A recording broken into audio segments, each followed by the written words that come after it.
एक साल बाद एक दिन की बात है। दादी नेहा को बहुत बात सुनाई। दादी और नेहा की लड़ाई होते देख लुबना भी नेहा को बहुत फटकार लगाई। आज नेहा ने सोच लिया कि वो यहाँ से भाग जाएगी। नेहा ने अपने सब कपड़े पैक किया। घर पे सबकी नजर से बचकर घर से काफी आगे निकल चुकी थी। नेहा अभी इस बात से अनजान थी कि भागी हुई लड़की देखकर कोई उसके साथ गलत कर सकता है। अमीर लुबना का देवर लगता है। उसने देखा कि नेहा बहुत कपड़े लेकर घर से दूर निकल चुकी है। उसे कुछ अजीब लगा। वो जल्दी से लुबना के घर जाकर बोला, भाभी नेहा जा रही है। लुबना ने कहा, बाहर गई होगी सामान लेने।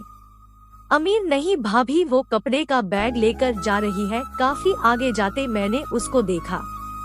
ये सुनते ही लुबना परेशान हो गई क्योंकि नेहा लुबना की जिम्मेदारी थी। लुबना बोली, उसको जल्दी पकड़ो। अमीर उसको जबरदस्ती पकड़ के घर लाया। लुबना ने नेहा से कहा, पागल हो गई हो, कहाँ जा रही थी? तुम्हें पता है जमाना कितना खराब है। तुम अपने घर तो गई पर किसी गलत हाथों में पहुंच जाती। लोग लड़की को बेच देते हैं, पता है तुम्हें? नेहा लुबना से बोली, अप्पी आपने हमें क्यों डांटा? पूरा घर हमसे लड़ा, हमें अपने घर जाना है। लुबना बोली, नेहा तुमको हर चीज दे, प्यार दे, पर थोड़ा डांट क्या दिए? तुम इतना बड़ा कदम उठा ली, तुम्हें तुम्हारे घर छोड़ आएंगे बहुत जल्दी। आज के बाद से तुम्हारा बाहर निकलना बंद। दूसरे दिन नेहा को अपनी गलती को एहसास हुआ। वो माफी मांगी। नेहा का लुबना के बच्चों से लड़ाई बढ़ती ही जा रही थी। यह सब देखकर लुबना अब परेशान रहती। एक दिन की बात है, सब रात में सो रहे थे। अचानक घर पे कुछ बातें हुई। आधी रात को लुबना को उठा के बोला गया, अभी हम सबको लखनऊ जाना होगा क्योंकि लुबना के पापा की तबीयत बहुत खराब है। गांव के सब रिश्तेदार लोग आधी रात में घर आने लगे। सब चुप थे। बोले, जल्दी जाओ। लोग लुबना की मदद कर रहे थे पैकिंग में। नेहा भी कार में सबके साथ चली गई।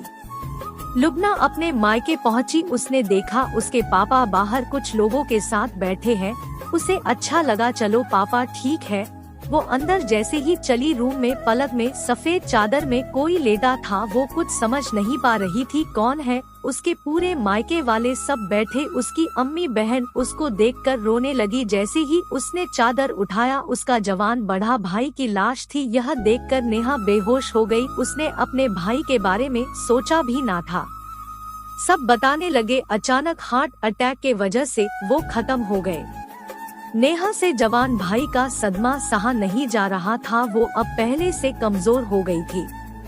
इस बीच ही नेहा की माँ भी खत्म हो गई थी। नेहा की माँ प्रेग्नेंट थी। उसका पति उसको पेट में लात मारता, उसको उठा के पटकता, जिससे पेट में बच्चे मर गया। उसका जहर नेहा के माँ के पूरे शरीर में फैलने के वजह से उसकी मौत हो गई। नेहा अब अपने शराबी बाप के साथ नहीं रह सकती थी। लुबना अब उसे अपने घर नहीं ले जाना चाहती थी क्योंकि बच्चों के लड़ाई के वजह से बहुत परेशान रहती थी। नेहा अब दिन रात माँ को याद करके रोती और भूखी रहती। शराबी बाप की मार सती।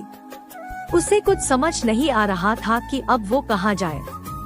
2 महीने बाद लुबना की खाला लुबना से कहने लगी कि उनकी बहू काम नहीं करती है, घर पर कामवाली की बहुत जरूरत है और कोई अच्छी कामवाली उन्हें नहीं मिलती है। खाला की ऐसी हालत देखकर लुबना ने कहा है, खाला आप नेहा को ले जाइए क्योंकि भाई के खत्म होने के बाद अब मेरी इतनी हिम्मत नहीं रह गई कि बच्चों का भी टेंशन ले। बच्चे और नेहा में बहुत लड़ाई होती है। आप नेहा को अपने साथ ले जाइए, मैं अपने घर के काम के लिए दूसरी कामवाली रख लूंगी। लुबना की खाला बहुत अमीर घर की है।